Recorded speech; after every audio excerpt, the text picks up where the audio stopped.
My husband ignored my calls while my parents were in hospital. He's in an important meeting, his sister said. When I checked the crash footage, I saw his car speeding away from the scene of crime. The call came during a board meeting.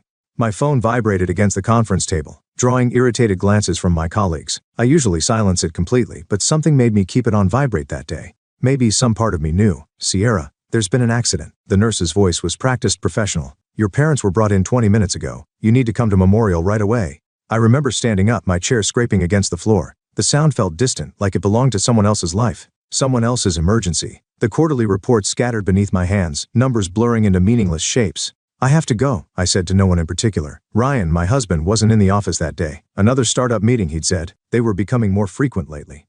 The drive to Memorial Hospital was a study in suspended animation. Every red light lasted an eternity. Every green light felt too brief. My hands gripped the steering wheel until my knuckles went white, and I kept thinking about how Mom had called just yesterday to tell me about their anniversary plans. 35 years. Dad had something special planned, she'd said. The emergency room reeked of antiseptic and despair. A nurse directed me to a small waiting room where a doctor in rumpled scrubs was already waiting. His face told me everything before he opened his mouth. Mrs. Mitchell, he began, but I cut him off. Johnson. I kept my name. Just tell me. He nodded, probably thinking I was one of those modern feminist types. If he only knew it was because Ryan's mother had thrown such a fit about it at the wedding. Your mother didn't survive the impact. We did everything we could, but the injuries were too severe.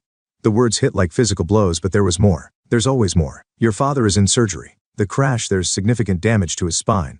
We won't know the full extent until he's stable, but you should prepare yourself for the possibility of paralysis. I sat down. Or maybe my legs just gave out. The vinyl chair squeaked beneath me, and I focused on that sound because it was easier than processing anything else. The other driver? I heard myself ask. Fled the scene. Police are investigating. Hours passed in that waiting room. Ryan didn't answer my calls. His sister Laura texted to say he was in, and finally, another doctor appeared. Different scrubs, same grim expression. The surgery was successful, but she paused, probably searching for gentle words. I wanted to tell her not to bother. Gentle words wouldn't change the reality. Your father is paralyzed from the waist down. The damage was too extensive. I nodded, numb. Can I see him? He's in recovery. Once we move him to ICU, you can have a few minutes. When I finally saw him, tubes snaking from his body and monitors beeping their steady rhythm, I barely recognized him. Dad had always been larger than life. The investigative journalist who took down corrupt politicians. The man who taught me to stand up for what's right. Now he looked small, diminished. His eyes fluttered open, focusing on me with difficulty. Grace? He whispered. No, Dad, it's Sierra. Sierra. His voice cracked. Your mother. I know. I took his hand, careful of the 4 lines. I know. He turned his face away, but not before I saw the tears. In 32 years, I'd never seen my father cry. That's when it really hit me. Everything had changed. My mother was gone, my father broken, and somewhere out there someone was responsible. My phone buzzed again. Ryan finally returning my calls. But as I looked at my father's ravaged face, I let it go to voicemail. Some things matter more than others. Some things demand your full attention. And some things demand justice. Moving back into my childhood home felt like stepping into a time capsule. Everything was exactly as Mom had left it. Her gardening magazine still open on the coffee table, her coffee mug unwashed in the sink. I couldn't bring myself to touch any of it. This is completely unnecessary, Martha said, inspecting the living room like she was conducting a health inspection. There are excellent care facilities that specialize in cases like Tom's. I continued unpacking medical supplies, refusing to look at my mother-in-law. Dad's coming home tomorrow. The decision's been made. Ryan tells me you're taking a leave of absence from work. Her voice dripped with disapproval. That seems rather impulsive. The bandages in my hands crinkled as I gripped them tighter. Someone needs to be here. And that someone has to be you? Laura chimed in from the doorway, arms crossed. What about your marriage? Ryan's at such a crucial point with this startup. I straightened up, facing them both. Ryan understands. Does he? Martha's perfectly manicured nails drummed against her designer purse. Because he mentioned you haven't been home in 3 days. I've been at the hospital with my father, who just lost his wife and the use of his legs. Where has Ryan been? The silence that followed was thick enough to choke on. Laura shifted uncomfortably, but Martha held my gaze with steel in her eyes. Business meetings, she said finally. Important ones. The kind that secure your comfortable lifestyle. My phone buzzed, a hospital calling about Dad's discharge tomorrow. I answered it, turning my back on both women. As I discussed medications and care schedules, I heard them whispering behind me. Probably plotting their next assault on my life choices. After I hung up, Martha cleared her throat. We're having a family dinner next Sunday. The investors will be there. Ryan needs you present. I can't leave Dad alone that long. Hire a nurse for the evening, Laura suggested, as if it were that simple. As if Dad wasn't still calling out for Mom in his sleep. I'll think about it. I wouldn't. They left eventually, their disapproval lingering like cheap perfume. I was scrubbing Mom's coffee mug when Ryan finally showed up, looking exhausted in his rumpled suit. They mean well, he said, loosening his tie. They're just worried about us. They're worried about appearances. I put the mug back in the sink, still unwashed. Where were you today? Meetings. The series of funding is almost secured. He reached for me, but I stepped back. Sierra, come on, don't be like this. Like what? A grieving daughter, an attentive caregiver, a disappointing wife? That's not fair, no? I pulled out my phone, showing him the missed calls from the hospital. I needed you there. I needed my husband. He ran a hand through his hair, a gesture so familiar it hurt. I'm trying to build something here for us, for our future. And I'm trying to keep what's left of my family alive. The words came out sharper than intended, but I didn't take them back. Ryan's phone chimed. Another message. Another meeting, probably. He checked it reflexively, his face changing for just a second before he schooled his features. I should go, he said.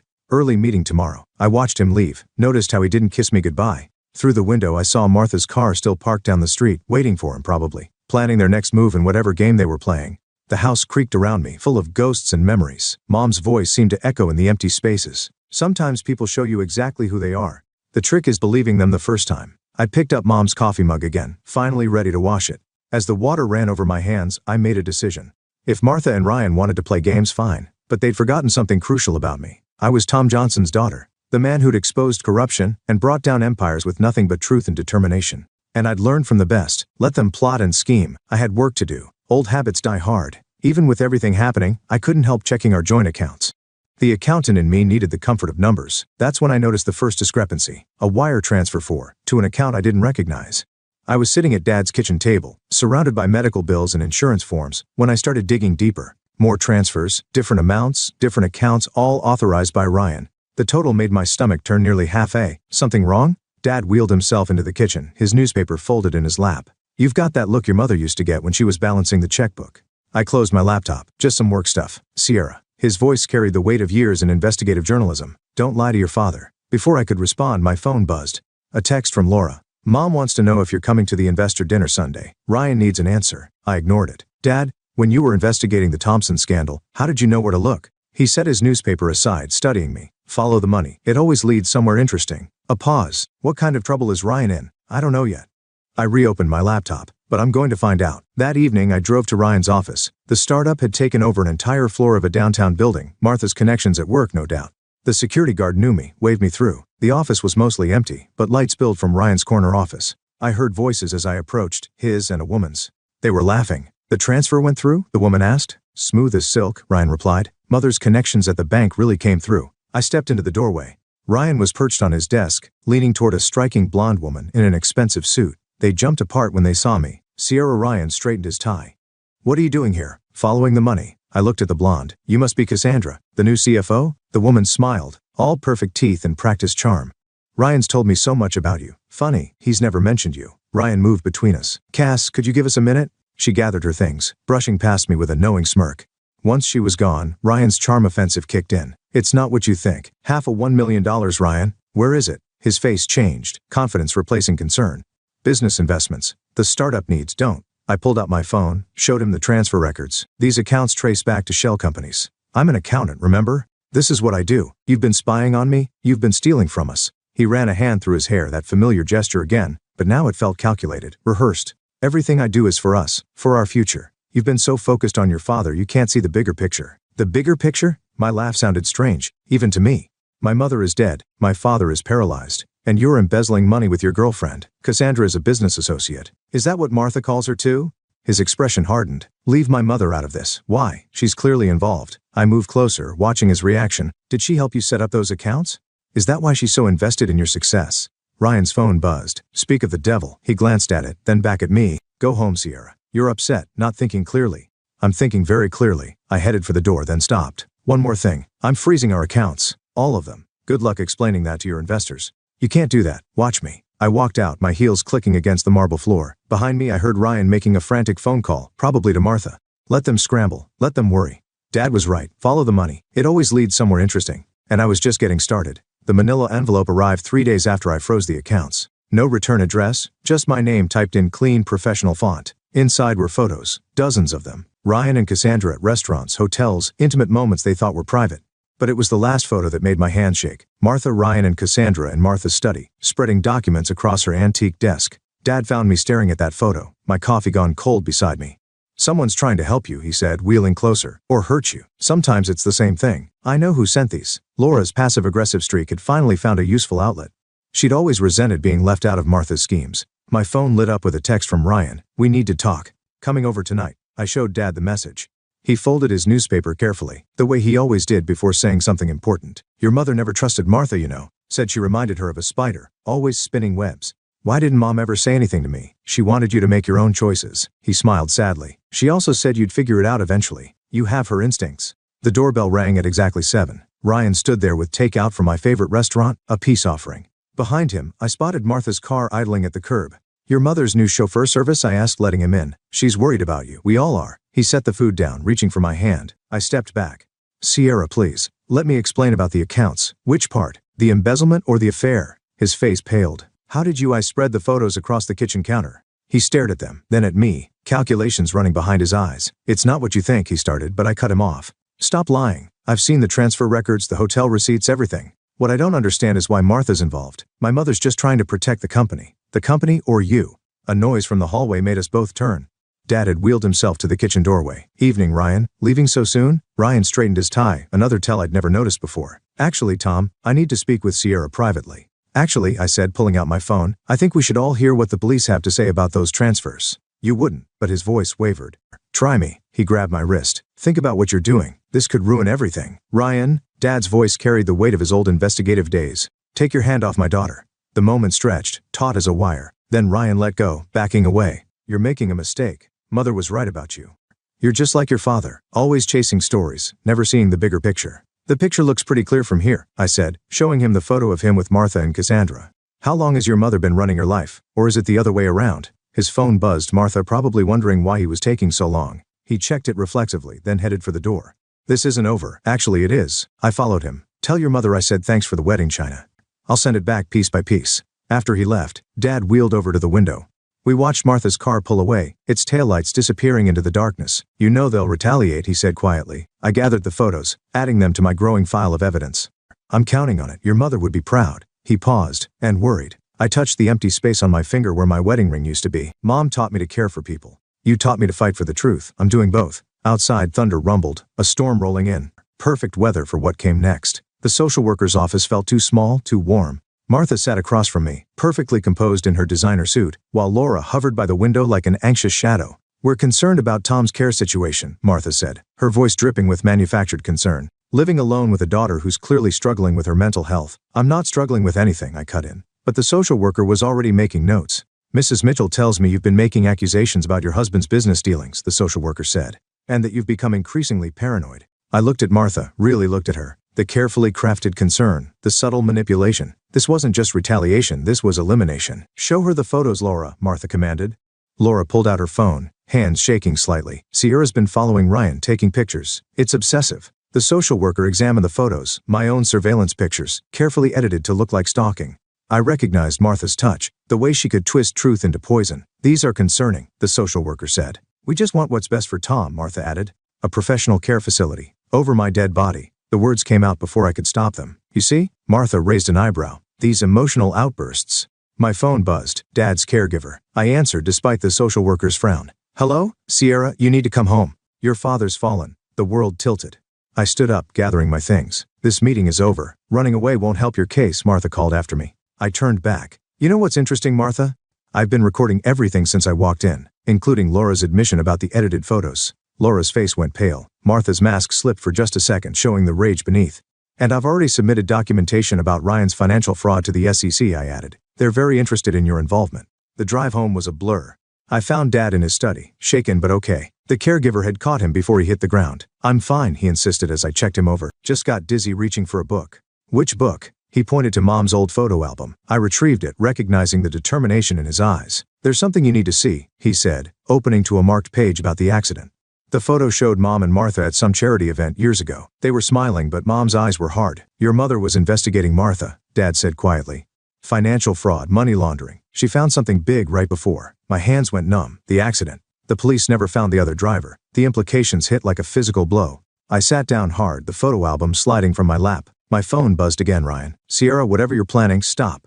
Please. You don't understand what Mother's capable of. I thought of Mom, of Dad in his wheelchair, of all the carefully orchestrated destruction. Actually, I said, I'm starting to understand perfectly. After hanging up, I found Dad watching me with concern. Your mother wanted justice, he said, but she also wanted you safe. And what do you want? He wheeled closer, taking my hand. I want you to be smarter than we were. Martha's dangerous, but she's also careful. She won't make the same mistake twice. No, I agreed, picking up the photo album. She'll make new ones. I spent the night digitizing Mom's research, adding it to my own evidence. In the morning I had 2 missed calls from Laura and a text from Ryan. Mother knows what you're doing. Don't make her choose. I looked at Dad, peaceful in his morning routine, unaware of how close we'd come to losing each other. Martha had tried to take him away, just like she'd taken Mom. Some lines shouldn't be crossed. I picked up my phone and dialed. Hello, this is Sierra Johnson.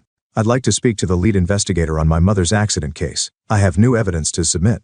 The game was changing. Martha wanted to play hardball? Fine, let's play. The break-in happened while Dad was at physical therapy. I came home to find the front door unlocked, Mom's research scattered across the floor, and her photo album missing. But they'd left something behind, a single photo on the kitchen counter. Mom and Martha at that charity event, now torn in half. My phone rang. Martha. Consider this a warning, she said without preamble. Your mother didn't listen either. You won't get away with this. I already have. Check your email. I pulled up my inbox with trembling hands. There it was, a message from the SEC. My evidence submission had been rejected. Insufficient proof. Case closed. Amazing how the right connections can make problems disappear, Martha said. Now, about your father's care situation. A text from Laura interrupted. Police at Ryan's office. They're asking about financial fraud. My heart stopped. Martha was still talking, but I wasn't listening anymore. She'd played me perfectly, used my own evidence to frame Ryan instead. You can't protect everyone, Sierra, Martha continued. Choose wisely. I drove to Ryan's office, breaking every speed limit. Police cars surrounded the building. Through the glass doors I saw Ryan in handcuffs, his face ashen. Our eyes met as they let him out. I tried to warn you, he said as they passed. You never understood what she's capable of. Cassandra appeared beside me, watching Ryan's departure with calculated interest. Martha sends her regards. She says to remind you about the social worker's report.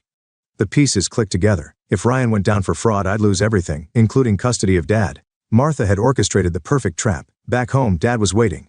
The caregiver quit, he said quietly. Got a better offer, apparently. I sank into Mom's old chair, defeat washing over me. I'm sorry, Dad. I thought I could fix everything, but I just made it worse. Your mother said the same thing right before. He wheeled closer, taking my hand. She was going to expose Martha's schemes. Then the accident happened. It wasn't an accident.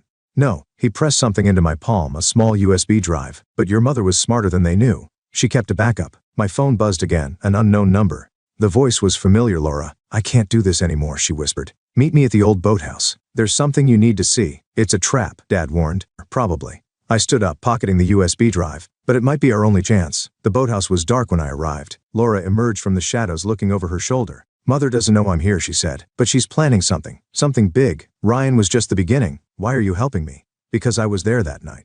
The night your mom, she swallowed hard. Mother made me watch. Said I needed to learn about loyalty. A car door slammed nearby. Laura's eyes widened with fear. She followed me, she whispered. You need to. Headlights swept across the boathouse. Martha's voice carried through the darkness. Laura, darling, come out now. Laura shoved a folder into my hands. Evidence. The real story. But you didn't get it from me. She stepped out into the light, leaving me hidden in the shadows. I heard Martha's cold greeting, Laura's mumbled excuses. Get in the car, Martha commanded. We'll discuss your disloyalty at home. I waited until they left before opening the folder. Inside was everything. Bank records, shell companies, and a detailed account of Mom's accident. But something felt wrong. The documents were too perfect, too complete. My phone lit up with a text from an unknown number. Wrong choice, Sierra. Check on your father. I ran to my car, dialing home. No answer. The USB drive felt heavy in my pocket. Mom's real evidence, not Martha's carefully crafted trap. Sometimes winning means losing everything first. I started the engine, my decision made. Martha wanted to play games with evidence and loyalty? Fine, but this time, we'd play by Mom's rules. The Mitchell family's annual charity gala buzzed with wealth and whispers. I walked in wearing Mom's old pearl necklace, USB drive secure in my clutch. Martha held court near the stage, Laura hovering nearby like a nervous shadow. Sierra. Martha's smile didn't reach her eyes. Bold of you to come. How's Tom? Safe. I matched her tone. Unlike Ryan. Her perfectly manicured hand tightened around her champagne flute. Such a shame about his legal troubles. Perhaps if you'd been a more attentive wife? Or if you'd been a less controlling mother? The surrounding conversations quieted. Martha's smile turned razor sharp. Careful, dear. You're not the only one with evidence. You mean this? I held up Laura's folder. Your carefully crafted trap? Laura told me everything. Laura flinched. Martha's expression flickered just for a moment, but I caught it. Did she? Martha glanced at her daughter. Laura, darling, tell Sierra what really happened the night Grace died. Laura went pale. Mother, please. Tell her who was driving the car. The room spun. I looked at Laura, really looked at her. The guilt in her eyes told me everything. Mother made me, Laura whispered. She said it was just to scare them, to stop Grace from exposing everything. I didn't know. Enough. Martha's voice cracked like a whip. Sierra, let's take this somewhere private. No. I pulled out my phone, already streaming. Let's do this right here. Mom's evidence, the real evidence, is being uploaded to every major news outlet right now. Martha laughed, but there was an edge to it. What evidence? We took everything. Not everything. I touched Mom's pearl necklace. Dad wasn't the only journalist in the family. Mom had her own methods. Recognition dawned in Martha's eyes. The pearls, Mom's backup drive, hidden in plain sight all these years. You're bluffing. I held up my phone, showing the upload progress. Want to bet your reputation on that? Martha moved with surprising speed, reaching for my phone. I stepped back, bumping into someone. Ryan, just released on bail. It's over, Mother, he said quietly. I've already testified. Martha froze. You wouldn't betray your own mother. Like you betrayed me? Set me up to take the fall? Ryan's voice shook. I saw the evidence. I know what you did to Grace. Everything I did was for this family. Martha's composure cracked. Grace was going to destroy us. Laura understood that, didn't you, darling? But Laura was backing away, tears streaming down her face. I can't keep lying. The other guests were openly staring now. Martha's carefully constructed world was unraveling thread by thread. Last chance, I said. Confess to everything. Or I release Mom's evidence and let the courts decide. You're just like her, Martha spat. Self-righteous, thinking you know best. Grace never understood that sometimes bad things are necessary. Necessary? My voice rose. Like killing my mother? Paralyzing my father? Destroying your own son? I protected what was mine. Martha's mask finally shattered. Grace was going to expose decades of work. Our reputation, our position, everything would have been lost. She had to be stopped. The room went deadly quiet. Martha realized too late what she'd said, and to whom. Police officers emerged from the crowd. They'd been waiting for exactly this. Martha Mitchell, one began. You're under arrest. I watched them lead her away, Laura sobbing quietly beside me. Ryan touched my arm. I'm sorry, he whispered. For everything. I know. I stepped back. But sorry isn't enough anymore. The pearls felt warm against my throat. Mom's last gift. Her final piece of evidence. She'd known somehow that this day would come. That truth would need a guardian. Martha turned at the door, her eyes meeting mine. In that moment I saw not a monster, but a woman who'd lost herself to power and control. You've destroyed everything, she said. No. I touched the pearls again. I just finished what Mom started. Justice doesn't always roar. Sometimes it whispers, passed down through generations, waiting for the right moment to speak its truth. The verdict came down on a Tuesday. I sat in the courtroom, Mom's pearl necklace warm against my throat as Martha Mitchell received her sentence. Years. Laura got 5, with possibility of parole. She wouldn't look at me as they led her away. Ryan waited outside the courthouse, his tie loosened, shadows under his eyes. The company's finished, he said. Everything Mother built, everything she stole, I corrected. He nodded, running a hand through his disheveled hair. I signed the divorce papers. They're with your lawyer. Thank you, Sierra. He hesitated. I never wanted any of this, but you let it happen. I touched the pearls. We all did. Until Mom stood up.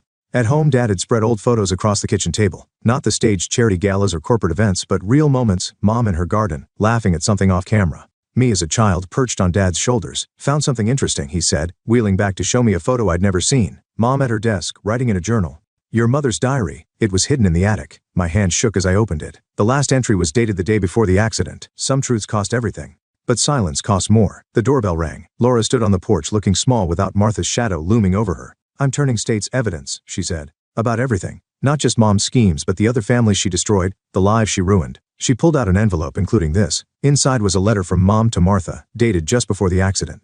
A final warning, a last chance at redemption. Martha had chosen power instead. I never got to say sorry, Laura whispered to any of them. Sometimes sorry isn't enough. I handed back the envelope. But the truth is a start. After she left, I found Dad in Mom's garden. The roses she'd planted were blooming, defiant against the autumn chill. You know what your mother would say about all this? He gestured at the flowers. Life finds a way. I pressed a hand to my stomach, where the first flutter of movement had started yesterday. I hadn't told anyone yet. This secret was mine to keep, at least for now. The detective called, I said instead. They're reopening the old cases Martha buried. All of them. Dad nodded. Justice is patient. So is revenge. They're not always different things. He wheeled toward the roses. Your mother understood that. Every truth she uncovered was both justice and vengeance for someone. The setting sun painted the garden in shades of golden shadow. Mom's diary sat heavy in my lap, full of truth still waiting to be heard. Laura's testimony would unravel decades of Martha's schemes. Ryan's company would be dismantled, its stolen assets returned. But here, in this garden, none of that seemed to matter as much as the roses Mom had planted, blooming against all odds. I miss her, I said quietly. She's here. Dad touched a rose petal. In the truth you fought for, in the justice you won, in the life you're choosing. I felt another flutter. My own secret, my own truth, growing stronger each day. Not a weapon like Martha's secrets, not a shield like Mom's evidence, but something entirely new. The pearls caught the last light of day, their surface smooth against my fingers. Mom's final gift hadn't just been evidence, it had been a choice. Truth or silence, justice or comfort, love or power. She'd chosen. So had Martha, so had I. Dad smiled, a knowing look in his eyes. Your mother always said the best revenge is living well. I touched my stomach again, feeling the future move beneath my hand. No, I corrected gently. The best revenge is living true. The roses nodded in the evening breeze, witnesses to a story that had ended and another just beginning. Some truths cost everything, but silence costs more. I was done being silent.